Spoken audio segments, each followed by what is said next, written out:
Soal pertama, pernyataan janji Perdana Menteri Kaiso yang akan menghadiahkan kemerdekaan kepada Indonesia kelak kemudian hari disampaikan pada tanggal A. 14 Agustus 1944, B. 7 September 1944, C. 17 Agustus 1945, D. 20 September 1945, E. 7 Juli 1945. Jawaban yang benar adalah B. 7 September 1944. Janji Koiso adalah pernyataan politik pertama Perdana Menteri Kuniaku Koiso setelah menggantikan Hideki Tojo pada 7 September 1944. Dalam pernyataannya, dia berjanji akan memberikan kemerdekaan kepada bangsa Indonesia.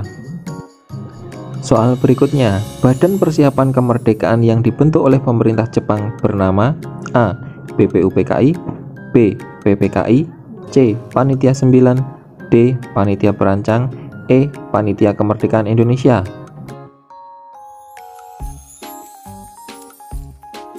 Jawaban yang benar adalah A. BPUPKI. Badan Penyelidik Usaha-Usaha Persiapan Kemerdekaan Indonesia atau BPUPKI dibentuk oleh pemerintah Jepang dengan maksud untuk mencapai kemerdekaan Indonesia. Soal berikutnya, BPUPKI dilantik oleh A. Dr. Rajiman Widyodiningrat, B. R.P. Suroso, C. Perdana Menteri Koiso, D. Letnan Jenderal Kumakichi, E. Insinyur Soekarno.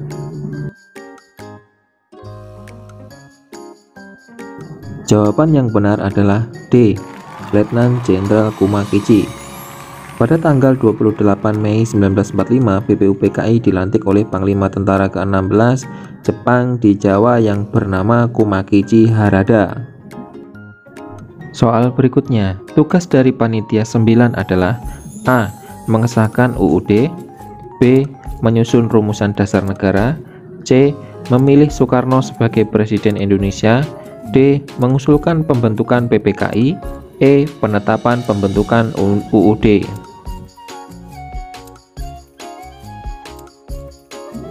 Jawaban yang benar adalah B. Menyusun rumusan dasar negara. Panitia kecil yang dibentuk BPUPKI itu terdiri dari 9 orang. Maka dari itu, panitia kecil tersebut dinamakan Panitia 9. Tugas Panitia 9 adalah menampung dan membahas berbagai aspirasi tentang dasar negara. Selain itu, merancang pembukaan undang-undang dasar yang memuat dasar negara. Soal berikutnya, berikut yang bukan usulan rumusan dasar negara menurut Insinyur Soekarno adalah A. Kebangsaan, B. Berkemanusiaan, C. Mufakat atau demokrasi, D. Kesejahteraan sosial, E. Ketuhanan yang Maha Esa. Jawaban yang benar adalah B. Berkemanusiaan. Insinyur Soekarno mengajukan rumusan dasar negara yang 5 pokok berbunyi sebagai berikut. 1. Kebangsaan Indonesia, 2. Internasionalisme atau berkemanusiaan, 3. Mufakat atau demokrasi, 4. Kesejahteraan sosial, 5. Ketuhanan yang Maha Esa. Soal berikutnya, sikap yang mencerminkan pengamalan nilai-nilai Pancasila terkait dengan hasil keputusan musyawarah adalah A.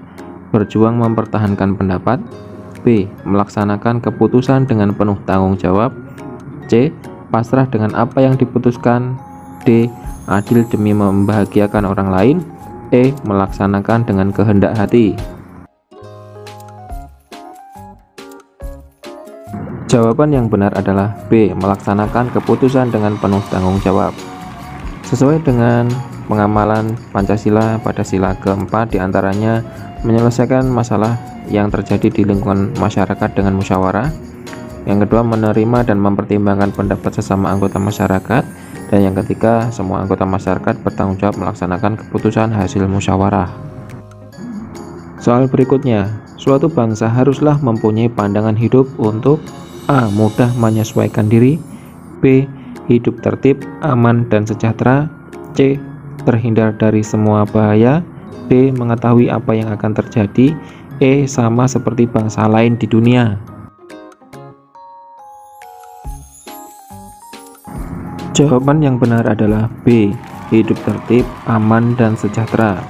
Dengan adanya atau memiliki pandangan hidup, maka sebuah bangsa akan mempunyai arah tujuan yang jelas, sehingga tercipta hidup tertib, aman, dan sejahtera di dalam bermasyarakat, berbangsa, dan bernegara. Soal berikutnya, salah satu teori kenegaraan yang disampaikan adalah teori perseorangan atau individualistis yang dapat melahirkan A. Totalitarianisme, B. Liberalisme, C. Fasisme, D. Sosialisme, E. Komunisme.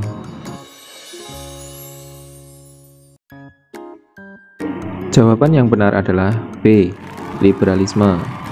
Teori perseorangan atau individualistik negara adalah merupakan suatu masyarakat hukum yang disusun berdasarkan perjanjian antar individu yang menjadi anggota masyarakat. Sedangkan liberalisme secara umum mencita-citakan suatu masyarakat yang bebas, dicirikan dengan oleh kebebasan berpikir bagi para individunya.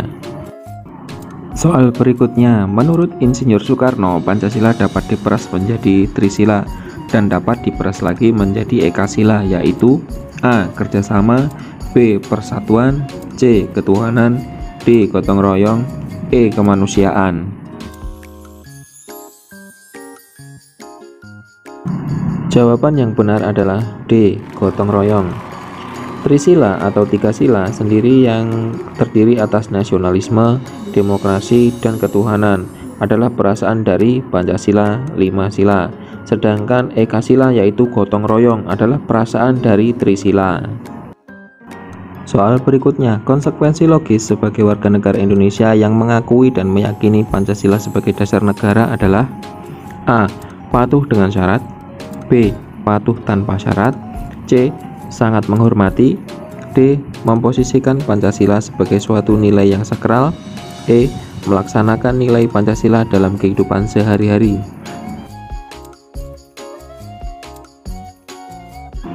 Jawaban yang benar adalah E. Melaksanakan nilai-nilai Pancasila dalam kehidupan sehari-hari. Melaksanakan nilai-nilai Pancasila dalam kehidupan sehari-hari merupakan konsekuensi logis sebagai warga negara Indonesia yang mengakui dan meyakini Pancasila sebagai dasar negara. Sekian, terima kasih. Semoga pembahasan ini bermanfaat. Jangan lupa bisa karena terbiasa. Saya akhiri. Assalamualaikum warahmatullahi wabarakatuh.